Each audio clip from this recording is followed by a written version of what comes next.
Picture this. It's the first of the month.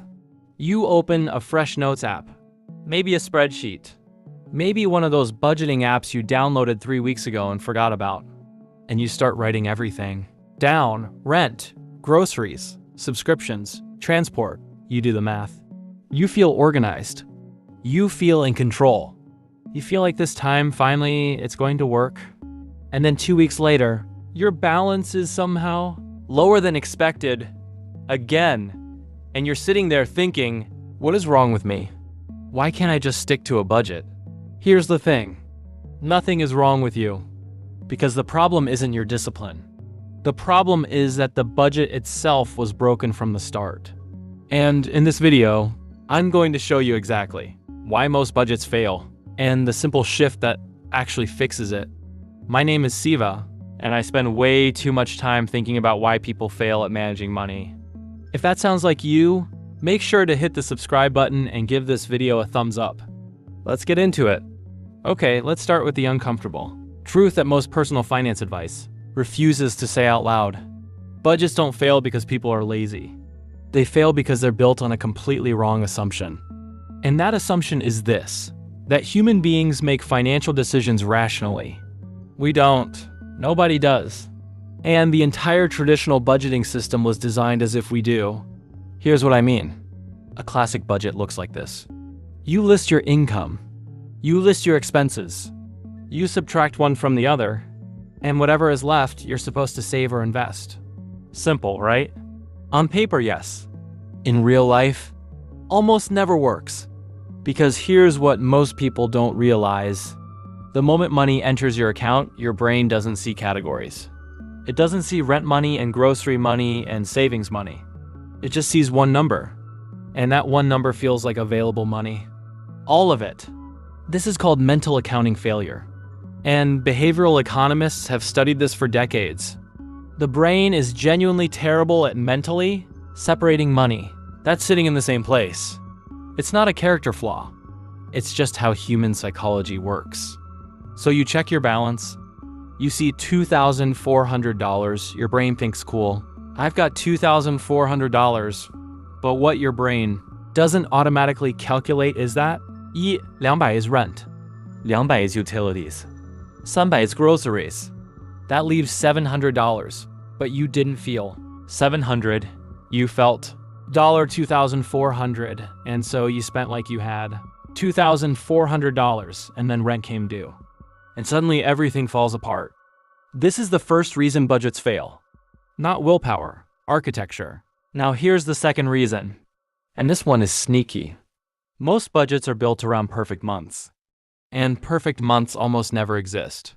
You sit down on the first of the month and you budget $200 for groceries, $100 for transport, 50美元 for entertainment. Everything adds up perfectly. You feel proud of yourself. And then week 2 happens. Your friend's birthday comes up. Your car needs a small repair. You get hit with an annual subscription you forgot about. A random Wednesday turns expensive for no reason you can fully explain. And here's the psychological damage this causes.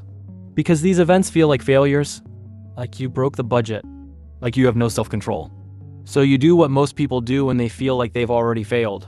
You stop trying. Psychologists call this the what the hell effect. It's the same reason someone dieting eats one cookie and then eats the entire box. Once the rule is broken, the brain says, well, I already failed, so what's the point? And suddenly one small overspend becomes a month of financial chaos. The traditional budget has zero room for real life, and real life is not optional. Now here's the third reason, and this one almost nobody talks about. Most budgets require you to make dozens of micro decisions every single day. Should I get the coffee? Is this lunch within budget? Can I afford this, or should I check my spreadsheet first? That is exhausting, and it's not sustainable. There's a concept in psychology called decision fatigue. The more decisions your brain has to make, the worse it gets at making them. By the end of a long day, your willpower is genuinely depleted, which is exactly why most overspending happens at night, after work, when you're tired, when your brain just wants a reward. A budget that requires constant decision-making is a budget that will eventually be abandoned. Not because you're weak, because you're human. So if the traditional budget is broken, what actually works? Here's the shift. And it's simpler than you think. Stop trying to track every dollar. Start designing a system where the right thing happens automatically. Think about it this way. The best financial system is one that requires the least amount of willpower to maintain. Here's the framework. It has 3 parts. Part 1. Automate your savings before you can touch them. The single biggest mistake people make is saving. Whatever is left at the end of the month. There's never anything left. Because if the money is there, the brain sees it as available, so it gets spent. Instead, the moment your paycheck lands, an automatic transfer moves your savings out. Before you see it. Before you touch it. Before you even think about it. Now, the number in your account is already the number you have to work with. Not a fantasy number. The real number. Even if it's $50 a month, automate it. The amount matters less than the habit. Part 2. Give your spending money a hard limit, but make it guilt-free. This is the key mental shift. Instead of budgeting every single category, you simplify it into 2 buckets. Fixed expenses, rent, bills, subscriptions, anything non-negotiable. And free spending money, everything else. Your fixed expenses go into one account. They're handled. Done. You don't think about them again until next month.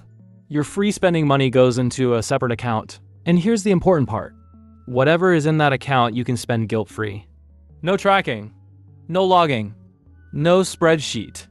You just check one number. If the account says $400, that's your reality. Spend it however you want. This removes the daily decision fatigue almost completely. You stop asking, can I afford this? And start asking, do I have money in my spending account? One question. One number. Much easier. Part 3. Build in a buffer for real life. Every month, before you allocate anything else, set aside a small irregular expenses fund. Even $50 to $100. This is not an emergency fund. This is your life happens fund. Birthdays, random car stuff. That one subscription you always forget about. Annual fees.